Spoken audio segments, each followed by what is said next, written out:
Hello, welcome to QT News. Hello. Brisbane has opened its heart and city centre to Australia's Commonwealth Games heroes. They were feted by lunchtime crowds and officials. Australia's Competition and Consumer Commission has flexed its muscles with $10 million fines for Telstra and Ford. It accused Ford of misconduct. Queensland Health has just announced new plans for parking at the Prince Charles Hospital after years of angry complaints, but it will cost drivers. One Nation leader Pauline Hanson has attacked foreign interference in an online citizenship survey. The survey was to gauge public opinion on changes to the Australian citizenship laws. Prince Harry has named his brother William as his best man. The younger prince will marry American actress Meghan Markle next month. Thousands have protested in Spain at the verdict in a gang rape trial. A court acquitted 5 men of raping a young woman during the running of the Bulls Festival. The Broncos have come from behind to defeat the Rabbitohs in a Thursday night thriller. The victory moves them back into finals contention. It's 100 years since one of the most devastating events of the First World War, the Battle of Villers-Bretonneux. The centenary should boost crowds at Anzac Day commemorations across the nation. More problems ahead for Australia's financial institutions in the wake of exposures at the Banking Royal Commission. Super funds are being urged to review their arrangements with banks, while AMP is facing 3 class action lawsuits. 3 law firms are investigating whether they can recover more than $1 billion wiped off AMP shares on behalf of shareholders. The share slump happened after the Royal Commission uncovered that AMP had charged customers fees for financial services which were never delivered, and that they repeatedly lied to the corporate regulator ASIC about the behaviour. A Brisbane man has faced court accused of selling fake tickets to Ed Sheeran's recent concert. Fans were allegedly left empty-handed after forking out hundreds of dollars for tickets that never arrived. The Canadian city of Toronto is in mourning tonight. 10 people are dead and 15 others injured after a man appeared to deliberately plough his rental van into pedestrians. A man was arrested several streets away after a standoff with police. Malcolm Turnbull continues his trade tour of Europe, meeting with German Chancellor Angela Merkel in Berlin. He also promoted Australia's asylum seeker policy.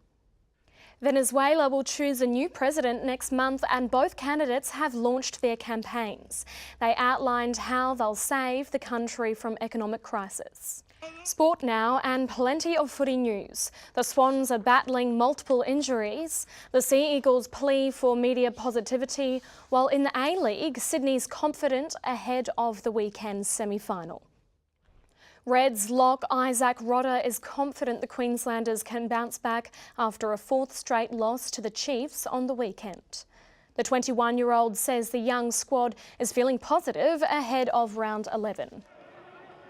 Everyone was a bit down in the last few games, but I think there's a good vibe coming in today. Everyone's excited to work on what we need to work on and move forward and really crack into this week against the Lions. The Reds will be wearing their junior club socks for Rugby Family Round against the Lions next Saturday. Fans are also encouraged to wear their club socks. Preparations for Riverfire 2016 have begun with a buzz, as 4 choppers rehearsed this afternoon. The Army's Tigers and Taipans made their way over from Oakey to the Brisbane River. You can catch them again on Saturday at 3:30 and 5:30 p.m. As Brisbane awaits the upcoming Sky Spectacular, behind the scenes, work is firing. From 6 months of groundwork on logistics to the actual construction, the 25-person crew at Foti Fireworks are nearing showtime. And they don't call them pyrotechnics for nothing. Safety is a must. On these 6 barges alone, there's 21,000 explosives and over 13,000 metres of cable ready to go off with a bang this Saturday night.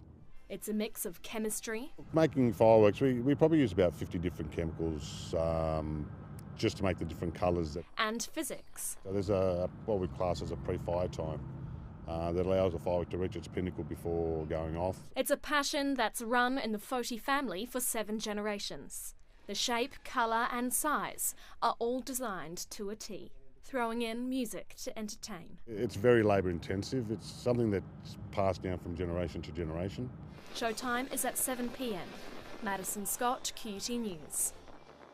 When school resumes after the current holiday period, some motorists may be caught out. And it could be in the middle of the day. Instead of 2 different go-slow times before and after school, drivers may be confronted with this: a 40-kilometre speed limit from 7 a.m. all the way through to 4 p.m.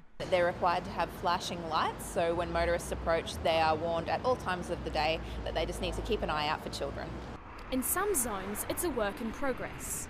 Outside Ambo's Treacy College in Indooroopilly, one of the original signs still stands unchanged, but only 75 metres away, there's a new sign with the all-day limit. The school's playing fields are across the road, creating a split campus situation. Across the road during recess time and for PE and then after school as well. It's quite a busy area. And with the new signs, the same fines apply to those who exceed the 40k limit. The number of times that there's been police radar guns at the top of the hill is just numerous. Some weeks it was up to 4 times a week that they would be there. It's a game of keeping your eyes peeled, as not all school zones have changed. Some signs still remain as 7 to 9 a.m. and 2 to 4 p.m. Madison Scott, QUT News. Some amazing scenes of bait fish being hunted by dolphins has been captured off Sydney. Cameraman Dean Kropp jumped into the water to watch the feeding frenzy. The school of yellowtail fish circled around him, trying to escape the dolphins, which were later joined by seals. Fortunately for the cameraman, there were no sharks. Queensland is moving quickly to cater for electric cars. A local company that makes charging stations has opened a new factory in Brisbane. US President Donald Trump has finally met with the victims of Hurricane Maria in Puerto Rico. The island was devastated by a Category 4 storm. 3 American scientists have won the Nobel Prize for Physics by detecting gravitational waves. The discovery boldly takes a field of astronomy where nobody has gone before. Just before we go, a special ceremony to mark World Animal Day in Brisbane. Dogs, cats and other creatures at the RSPCA were blessed to promote animal welfare. Hello there, we start the weather with a look at Melbourne, where heavy fog blanketed the city this morning. It caused chaos at Melbourne Airport. 6 domestic flights had to be cancelled, while the fog blanket delayed other flights for up to 2 hours. It eventually cleared mid-morning with sunshine for the rest of the day. Back in Brisbane, we've had a beautiful sunny start to the day. However, there were showers this afternoon and more could be on the way. So keep that umbrella handy. Moving to today's temperatures, Brisbane and the Sunshine Coast reached a top of 27 degrees, 26 on the Gold Coast, while Ipswich dropped to 11 degrees overnight before warming up to 27. If you're heading interstate tomorrow, it'll be partly cloudy in both Sydney and Melbourne, tops in the mid-20s. Bring wet weather gear if you're heading to Hobart or Adelaide, with showers there. And in Darwin, a sunny day and 35 degrees. To the regional Queensland forecast, and finally a relief from the rain for all centres, so enjoy the sunshine tomorrow. A top of 30 degrees in Cairns, 29 in Bundaberg, and out west Longreach is expecting a top of 32. On Moreton Bay, winds will be 10 to 15 knot south-southwesterlies with seas below 1 metre. Sunrise is at 9 minutes after 6. This innovation and design hub in Eagle Farm is all about renewable energy. First cab off the rank, solar cars. Playing a vital role in reducing carbon emissions, the Arrow 1 GT's technology will filter into their future commercial production. We're going to have to shift the way people think about motoring a bit, but this will be a practical car. What we're seeing here is research in solar translating into commercial outcomes, which means jobs for Queensland. The final product will be high-tech on the outside and classic on the inside, and the cost starting from $250,000.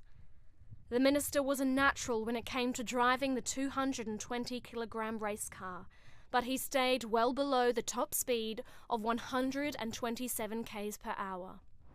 This $200,000 innovation has raced over 10,000 kilometres in 3 competitions internationally and was built by volunteers inspired by green energy. The Sun 30 will race from Darwin to Adelaide in 2017. The Bridgestone World Solar Challenge doesn't end at the finish line. It continues to bring innovation. Clenergy is hoping it will be able to produce the first registered solar car on Australian roads. This comes at a time where fuel prices continue to rise. Madison Scott, QUT News. In South Australia, the worst of their wild storms have passed. However, many flood warnings remain current around the state. Heavy rains dumped up to 40 millimetres overnight, flooding roads and washing out bridges. A tree came down over the main rail line between Melbourne and Adelaide, derailing the train. The driver got out to remove the branch, but in the process was struck by another falling tree. He's now in a stable condition in Royal Adelaide Hospital. The SES and police urge residents to remain vigilant for more possible flooding and to be aware of the updated warnings. It's that time of year when Queenslanders are urged to swap their desks for the outdoors in the name of a healthier workforce. The initiative is all part of Walk at Work Week. That brings you up to date with QUT News. Goodbye for now. Goodbye.